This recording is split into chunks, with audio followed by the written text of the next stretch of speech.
बिस्मिल्लाहिर्रहमानिर्रहीम। मेरा नाम डॉक्टर फैसल है। आज की वीडियो में एक बहुत ही इंपॉर्टेंट टॉपिक को डिस्कस करेंगे और वो है कि अगर आपको घुटने की बैक साइड पे दर्द होती है, यानी कि आपको टांग की बैक साइड पे इस जगह के ऊपर अगर आपको दर्द होती है, इसकी क्या वजह होती है और इसको मैनेज करने के लिए आपने घर में कौन सी वर्जिशें करनी है, कौन से ऐसे तरीके हैं, ठंडी टकोर करनी है, गर्म टकोर करनी है, क्या करना चाहिए, सब कुछ आज की वीडियो के अंदर कवर करेंगे इंशाल्लाह। अगर आपके इस साइड पे पेन है ना, आपके घुटनों की बैक साइड के ऊपर अगर दर्द है, आज की वीडियो आपके लिए बड़ी इंपॉर्टेंट है। एक तो एंड तक देखना है। डिफरेंट मैं चीज़ें बताऊंगा, 4 डिफरेंट रीजंस हैं, 4 डिफरेंट वजूहात हैं जिसकी वजह से ये दर्द होती है और उन सब को मैनेज किस तरह से करना है इतने सिंपल अल्फाज में बताऊंगा कि हर किसी को समझ आएगी कि ये क्या इशू है और आपको घर में ही पता चल जाएगा कि आपके जो घुटनों की बैक साइड के ऊपर दर्द हो रहा है वो किस वजह से हो रहा है और उसको किस तरह से ठीक करना है। चैनल पे नए, इस चैनल को सब्सक्राइब करना है। सो ये हमारे घुटने की बैक साइड के ऊपर दर्द होती है, इसकी काफ़ी सारी वजूहात होती हैं। उनमें से एक सबसे बड़ी वजह और जो बहुत ज़्यादा कॉमन भी है वो है बैकर सिस्ट। बैकर सिस्ट का मतलब क्या होता है? बैकर सिस्ट का मतलब होता है जैसे हमारे घुटने हैं ना, इन घुटनों के बीच में होता है पानी, इन घुटनों के बीच में होती है ग्रीस। एक तो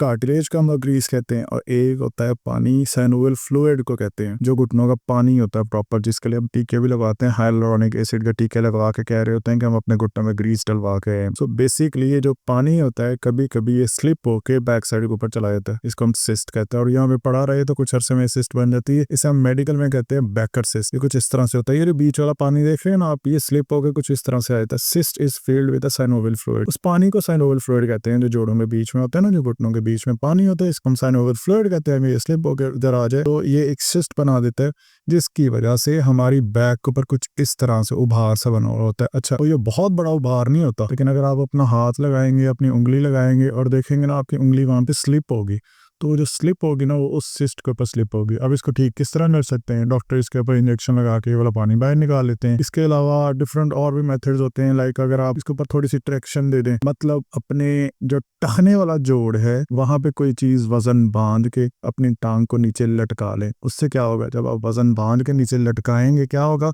आपके घुटनों के बीच में गैप आ जाएगा। जब आपके घुटनों के बीच में गैप आएगा, जब गैप आएगा तो ये जो पीछे की तरफ साइनोवियल फ्लूइड गया हुआ है इसको थोड़ी स्पेस मिलेगी, वापस आ सकता है। बट अगर बैकर सिस्ट आपकी बहुत पुरानी हो फिर आपको मेडिकली कोई ना कोई प्रोसीजर करा के इसको रिमूव कराना पड़ता है। एक रीजन हो भी बैकर सिस्ट। नेक्स्ट आ जाए जो रीजन है वो है हमारे जो थाई की बैक साइड वाले पट्टे, इनको कहते हैं मेडिकल में हैमस्ट्रिंग। हैमस्ट्रिंग में एक पूरा ग्रुप होता है, इन सारे पट्टों का जो जाके इन्होंने अटैच होना है ना, वो हमारे घुटने की बैक साइड है। कभी कभी अगर ये पट्टे टाइट हो जाएं, अक्सर प्लेयर्स के जो स्पोर्ट्स खेलते हैं ना उनके तो बहुत ही ज्यादा होते हैं। अगर फुटबॉलर देख रहा है या क्रिकेटर देख रहा है जो बॉलिंग कराता है, उनको पता होगा शुएब अख्तर का ये बहुत ज्यादा होता था, हैमस्ट्रिंग ही उनका ठीक नहीं होता था। हैमस्ट्रिंग में कभी कड़ल पड़ गई, क्रैम्प्स हो गए, स्पैज़म, टाइटनेस, ये वाला पट्टा जो पीछे पड़ा रहता था और इसकी दर्द जो आपके घुटने की बैक साइड के ऊपर आती है। किस तरह से मैनेज करना है इस तरह की दर्द को, ये मैं आगे जाके बताता हूँ। ये जो हैमस्ट्रिंग मैंने अभी कहा है ना कि ये पूरा ग्रुप है, हैमस्ट्रिंग एक पट्टा नहीं है, इसके अंदर मल्टीपल पट्टे आ जाते हैं। उनमें से एक पट्टा है सेमीटेंडिनोसिस, दूसरा है सेमी मेम्ब्रेनोसिस, एक है बाइसेप्स फेमोरस का शॉर्ट हेड और एक लॉन्ग हेड, यानी 3 पट्टे हैं। बाइसेप्स फेमोरस, सेमीटेंडिनोसिस, सेमी मेम्ब्रेनोसिस, ये डिफरेंट पट्टे हैं जो कि हैमस्ट्रिंग में आते हैं। अब इनमें से कोई भी एक भी टाइट हो सकता है, ये तीनों भी टाइट हो सकते हैं, क्योंकि तीनों का काम होता है आपके घुटने को मोड़ना। ये पट्टा कमजोर हो, घुटने को मोड़ने में बहुत मुश्किलात आती हैं। नेक्स्ट, थर्ड, अब पहला क्या हो गया बैकर सिस्ट, दूसरा क्या हो गया हैमस्ट्रिंग टाइटनेस और तीसरा अब पोप्लीटियस मसल अगर इसका टेंडनाइटिस हो जाए। ये जो पट्टा देख रहे हैं ये इतना ही होता है, इससे बड़ा नहीं होता। ये कितना छोटे से साइज का पट्टा है, लेकिन ये है तो छोटा सा, बट इसका काम इतना इंपॉर्टेंट है, इतना अहम है। अगर मैं अभी जब मैं आपको बताऊं मैंने इसका काम क्या, आप कहेंगे यार ये इतना अहम मसल और इतना से इसका साइज है। उसकी रीजन पता है क्या, इसका काम क्या है?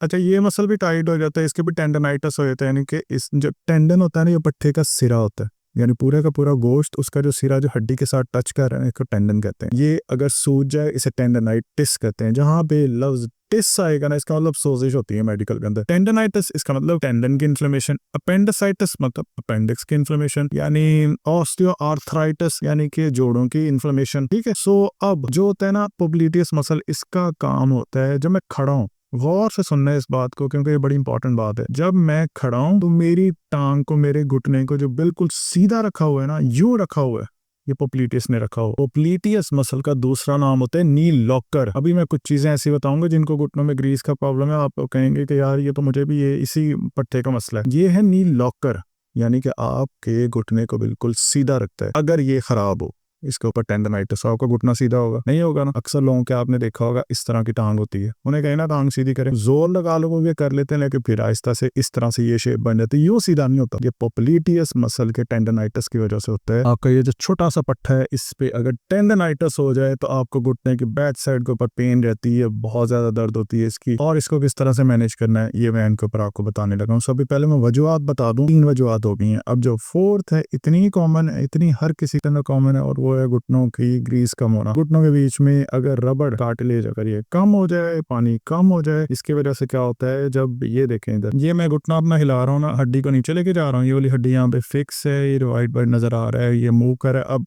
पूरी जिंदगी में इसको हिलाता रहूंगा, जब चलूंगा मूवमेंट होगी, हिलेगा, ये रगड़ आएगी। जब ये रगड़ आएगी ये कुछ इस तरह का हो जाएगा नोकदार। रगड़ क्यों आएगी, रगड़ इसलिए आएगी, रबड़ दरमियान वाली जो ग्रीस है वो डैमेज होती है एज के साथ साथ। अब इसके डैमेज होने की वजह से अब जब भी मैं हिलाऊंगा इसमें से टक टक की आवाजें आएंगी। अब ये जो आगे जो नजर आ रहे हैं ना आपको, इस साइड के ऊपर जब नोकदार बनेंगे आपको फ्रंट के ऊपर भी पेन आ सकती है। इसकी पेन ज्यादा मीडियली आती है, मीडियली मतलब पता घुटने के अंदर वाली साइड पे दर्द आती है, क्योंकि इसका अंदर वाला जो कॉन्डाइल है, जो अब मुश्किल टर्म्स को छोड़ें, सिंपल से टर्म्स को समझें कि अगर ये नोकदार इससे घुटने के बैक साइड के ऊपर भी बन जाए तो ये भी आपको पेन काज कर सकते हैं। सो चौथी रीजन क्या होगी, नी ऑस्टियोआर्थराइटिस। ये हैं 4 वजूहात, ठीक है। पहली बैकर सिस्ट, सेकंड नी के ऊपर आपके हैमस्ट्रिंग की टाइटनेस, थर्ड आपको पोप्लीटियस मसल का टेंडनाइटिस, और फोर्थ आपका नी ऑस्टियोआर्थराइटिस यानी घुटनों के बीच में ग्रीस कम हो जाना। अब सबको किस तरह से ठीक करना है, सबका अलग अलग मैं आपको बताता हूँ। बैकर सिस्ट का मैंने आपको बताया कि इंजेक्शन के जरिए उसको रिमूव किया जा सकता है। अगर आपने इसको घर के अंदर ठीक करना है तो सबसे पहले आपने इसके ऊपर आइसिंग करनी है। कब आइसिंग करनी है, जब आपको पोप्लीटियस टेंडनाइटिस हो, वो जो छोटा सा पट्टा बता रहा हूँ उसके ऊपर अगर टाइटनेस हो, उसके ऊपर जब टेंडनाइटिस हो, उसके ऊपर जब सोजिश हो, तो आपने पहले ठंडी रिकवर करनी है। सेकेंडली आपने इसको रेस्ट देना है, जब आपने लेटना है अपने घुटनों के नीचे पिलो रख लेना है, 2 पिलो भी रख सकते हैं अगर बहुत ज्यादा नरम पिलो है, अगर नरम नहीं है तो फिर एक ही पिलो रखें, इतनी हाइट हमें चाहिए। थर्ड है हमारे पास कि जब आपने करवट लेनी है तो घुटनों के बीच में पिलो रखना है। फोर्थ है कि आपने इसके ऊपर कंप्रेशन दे के रखनी है, और फिफ्थ है आपने इसके ऊपर एलिवेशन करनी है, इसको ऊंचा रखना है। 4 पॉइंट्स हो गए, कौन कौन से, rest, icing, compression, elevation. Simple है ना। हैमस्ट्रिंग का आपको प्रॉब्लम हो, यानी कि हमारी थाई के जो बैक साइड के जो बड़े बड़े पट्टे हैं, जो मैंने बताया कि शोएब अख्तर के भी बड़े टाइट रहते थे, कभी कभी रनिंग करते हुए गिर जाते थे कि वो पट्टा चढ़ गया, हैमस्ट्रिंग इतना ज्यादा तंग करता है। या फिर अगर आपको पोप्लीटियस का मसला है, ये जो छोटा सा पट्टा है, इन दोनों का अगर कोई इशू हो, बैकर सिस्ट के अंदर भी ये ट्रीटमेंट बहुत अच्छा है। सो तीनों के अंदर ही इसको तो आप रट लें। अगर आपको घुटनों का आर्थराइटिस का प्रॉब्लम है ना, फिर थोड़ा सा डिफरेंट आ जाएगा, वो मैं अभी बताता हूँ किस तरह से। अब इन 3 के अंदर तो आपने रेस्ट, आइसिंग, कंप्रेशन और एलिवेशन करना है, पोप्लीटियस के अंदर, हैमस्ट्रिंग के अंदर, बैकर के अंदर, ठीक है। अब नेक्स्ट, बैकर के अंदर अगर आपकी बैकर सिस्ट बहुत पुरानी है फिर आपको इंजेक्शन के जरिए रिमूव ही करानी पड़ेगी, बट अगर आप आइसिंग करें बहुत ज़्यादा चांसेस हैं कि आप उसको रिवर्स कर सकते हैं, ठीक है। आइसिंग आपने करनी है 10 से 12 मिनट के लिए, कोई आइस पैक मार्केट से खरीद लें, उसको फ्रिज में रखें, ठंडा करके फिर लगा लें, ठीक है। और ये एलिवेशन कितनी देर के लिए रखनी है, यानी कि अपना ऊंचा कितनी देर के लिए करके रखना है, इसमें अगर आप 5 से 10 मिनट के लिए रखें बहुत अच्छी बात है। लेकिन अगर आपको पेन नहीं हो रही, दर्द नहीं हो रही और ये रख के बहुत अच्छा लग रहा है, आप इसको 20 मिनट्स भी रख सकते हैं, इससे ज़्यादा नहीं रखना है, ठीक है, क्योंकि फिर टांगों की तरफ खून का बहाव कम हो जाता है अगर आप बहुत ज़्यादा देर के लिए रखेंगे।